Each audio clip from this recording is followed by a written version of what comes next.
जय हिंद। आज हम लोग एसएससी CHSL 2023 का लेटेस्ट सेट को यहाँ पे डिस्कस करेंगे और आज हम लोग शिफ्ट नंबर 20 को यहाँ पे डिस्कस करने वाले हैं। ठीक है, तो टोटल जो शिफ्ट होता है आपका 36 शिफ्ट में एग्जाम हुआ और हम इसके 20 नंबर को डिस्कस करेंगे। चलिए पहला क्वेश्चन देखते हैं। फर्स्ट क्वेश्चन हो जाएगा, जून 2022 में राष्ट्रीय अन्वेषण अभिकरण यानी NIA के महानिदेशक के रूप में किसे नियुक्त किया गया है? तो आपका दिनकर गुप्ता को नियुक्त किया गया है। जून 2022 में राष्ट्रीय अन्वेषण अभिकरण NIA के महानिदेशक के रूप में किसे नियुक्त किया गया है? तो दिनकर गुप्ता इसका करेक्ट आंसर हो जाएंगे। जाकिर हुसैन का संबंध जो है किस वाद्य यंत्र से हो जाएगा? तबला इसका करेक्ट आंसर हो जाएगा। जाकिर हुसैन और अल्लाह रखा मैंने बताया था कि दो लोगों का संबंध जो आपका तबला से आप लोग याद रखना है। ठीक है, नेक्स्ट है, निम्नलिखित में से कौन सा एक असंपर्क बल नहीं है? तो यह हो जाएगा घर्षण जो है असंपर्क बल नहीं है।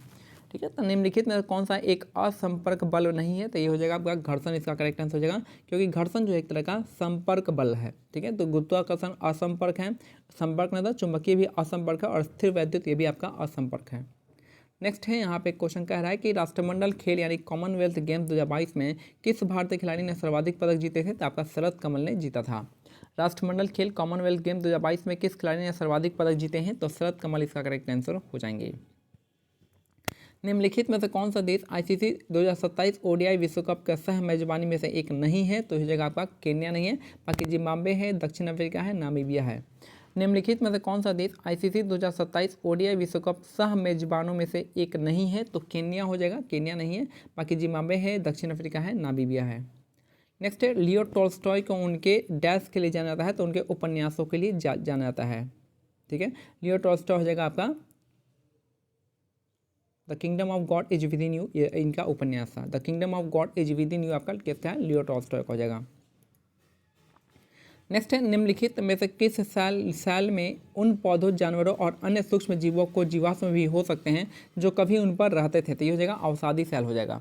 तो निम्नलिखित में से किस साल में उन पौधों, जानवरों और अन्य सूक्ष्म जीवों के जीवाश्म भी हो सकते हैं जो उन पर कभी रहते थे? तो ये हो जाएगा आपका अवसादी सेल हो जाएगा, सेडिमेंट्री स्टोन। नेक्स्ट है, महिलाओं के लिए वन स्टॉप सेंटर योजना, वन स्टॉप सेंटर स्कीम निम्नलिखित में से किसके द्वारा वित्त पोषित है? तो ये हो जाएगा आपका निर्भया फंड के द्वारा है। महिलाओं के लिए वन स्टॉप सेंटर योजना जो आपका वन स्टॉप सेंटर स्कीम कहते हैं, जिसे निम्नलिखित में से किसके द्वारा पोषित है, वित्त पोषित है? तो आपका निर्भया फंड के द्वारा है। नेक्स्ट है, 2022 तक की स्थिति के अनुसार दुनिया की सबसे ऊंची मोटर चलाने योग्य सड़क जो है, मोटरेबल रोड कह सकते हैं, भारत में उमलिंग ला दर्रा से होकर गुजरती है। तो 2022 में स्थिति के अनुसार दुनिया की सबसे ऊंची मोटर चलाने योग्य सड़क यानी जिसको हम मोटरेबल रोड कह सकते हैं, भारत में उमलिंग ला दर्रे से होकर गुजरती है।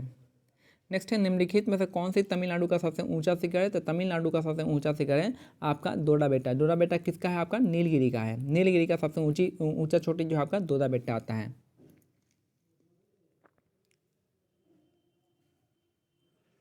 नेक्स्ट है आपका, भारत में इलेक्ट्रोल बॉन्ड जारी किया था। आई थिंक यहाँ से अगर हम बात करते हैं NAC,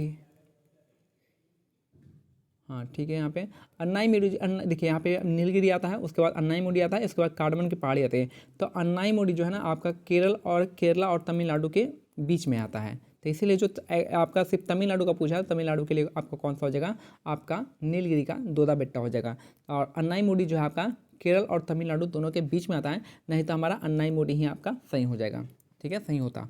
ठीक है, लेकिन जो है आपका यहाँ पे डोरा बेटा का पूछा, तो तमिलनाडु का पूछा, तो तमिलनाडु में आपका पूरी तरीके से डोरा बेटा आता है, नीलगिरी की पहाड़ी आती हैं, इसलिए यहाँ पे डोरा बेटा आंसर सही होगा। बहुत लोग इस पर आप डाउट करेंगे कि अन्नाईमुडी क्यों है, क्योंकि ये दोनों के बीच में आता है।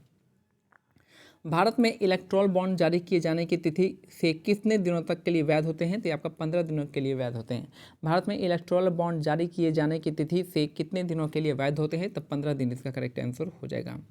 नेक्स्ट है, भारत गणराज्य के किन नागरिक को वर्ष 2014 में नोबेल शांति पुरस्कार से सम्मानित किया गया था? तो कैलाश सत्यार्थी इसका करेक्ट आंसर हो जाएगा। भारत गणराज्य के किस नागरिक को वर्ष 2014 में नोबेल शांति पुरस्कार से सम्मानित किया गया था? तो यह जगह का कैलाश सत्यार्थी। नेक्स्ट है, श्री बिस्मिल्लाह खां संगीत वाद्य यंत्र जो आपका शहनाई के प्रसिद्ध वादक हैं। श्री बिस्मिल्लाह खां संगीत वाद्य यंत्र जो आपका शहनाई के आपका प्रसिद्ध वादक थे। नेक्स्ट है, निम्नलिखित में से कौन सा सूर्य ग्रहण का एक प्रकार नहीं है? तो आपका पेनुम्ब्रल जो है आपका ये सूर्य ग्रहण का प्रकार नहीं है। बाकी एनुलर हो जाएगा, टोटल हो जाएगा, पार्शियल हो जाएगा, लेकिन आपका पेनुम्ब्रल जो है आपका सूर्य ग्रहण का प्रकार नहीं है। नेक्स्ट है निम्नलिखित में से कौन सा MS वर्ड 365 में सामान्य फाइल प्रारूप यानी फाइल फॉर्मेट नहीं है? तो आपका .dc पे नहीं होता, बाई .x होता है, .doc होता है, .docx होता है। नेक्स्ट है जून 2022 में केंद्रीय प्रत्यक्ष कर बोर्ड CBDT के नए अध्यक्ष के रूप में किसे नियुक्त किया गया है? तो नितिन गुप्ता को CBDT के अध्यक्ष के रूप में नियुक्त किया गया है। जून 2022 में केंद्रीय प्रत्यक्ष कर बोर्ड CBDT के नए अध्यक्ष के रूप में किसे नियुक्त किया गया है? तो नितिन गुप्ता को नियुक्त किया गया है। नेक्स्ट है पहला मुगल शासक बाबर ने 1494 में फरगना राज्य का उत्तराधिकारी प्राप्त किया जब वह 12 साल का था। पहला मुगल शासक बाबर जो है 1494 में फरगना राज्य का उत्तराधिकारी प्राप्त किया जब वह 12 साल का था। नेक्स्ट है यहाँ पे शेर शाह सूरी जो आपका administration become the model followed by the great empire Akbar when he consolidated the Mughal empire. जब अकबर ने अपने मुगल एम्पायर को कंसोलिडेट करना स्टार्ट किया तब उसने किसका अपना मॉडल अपनाया था? तो उसने शेर शाह सूरी मॉडल को अपनाया था। ठीक है, तो अकबर ने किसका मॉडल फॉलो किया था? तो अकबर ने शेर शाह सूरी का मॉडल फॉलो किया था। किसके लिए? अपने एम्पायर को कंसोलिडेट करने के लिए, सेंट्रलाइज करने के लिए।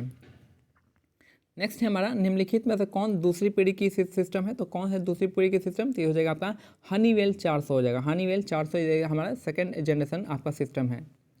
नेक्स्ट है किस भारतीय खिलाड़ी ने 2021 में आयोजित टोक्यो ओलंपिक 2020 में भारोत्तोलन यानी वेट लिफ्टिंग में पहला रजत पदक जीता था? तो आपका मीराबाई चानू इसका करेक्ट आंसर हो जाएंगे। किस भारतीय खिलाड़ी ने 2021 में आयोजित टोक्यो ओलंपिक 2020 में भारोत्तोलन वेट लिफ्टिंग में पहला रजत पदक जीती थी? तो मीराबाई चानू इसका करेक्ट आंसर हो जाएंगे। निम्नलिखित में से कौन सी नदी धुआंधार जलप्रपात बनाती है? तो नर्मदा नदी इसका करेक्ट आंसर हो जाएगा। कौन सी नदी धुआंधार जलप्रपात बनाती है? तो नर्मदा हो जाएगा इसका करेक्ट आंसर।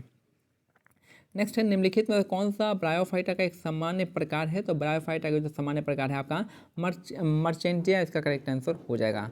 मर्चेंटिया क्या है? एक तरह का ब्रायोफाइटा के अंतर्गत आती है। नेक्स्ट है यहाँ पे कह रहा है कि आपका इन द गिवन एक्सप्रेशन, इस गिवन एक्सप्रेशन किसका है? तो GDP का है।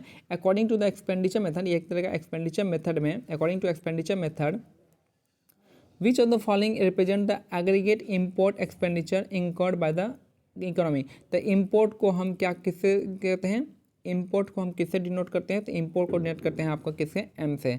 यहाँ पे X हो जाएगा एक्सपोर्ट का, इम्पोर्ट का हो जाएगा EM हो जाएगा। देखिए यहाँ पे करें, एक होता है एक्सपोर्ट, एक होता है इम्पोर्ट। यहाँ पे एक्सपोर्ट माइनस इम्पोर्ट, तो यहाँ पे सेकंड वर्ड X ले लिया इसका सेकंड वर्ड M ले लिया, तो इम्पोर्ट के लिए क्या आ जाएगा? I, इम्पोर्ट के लिए आ जाएगा M आ जाएगा। ठीक है, तो इम्पोर्ट के लिए क्या आएगा? M आ रहा है।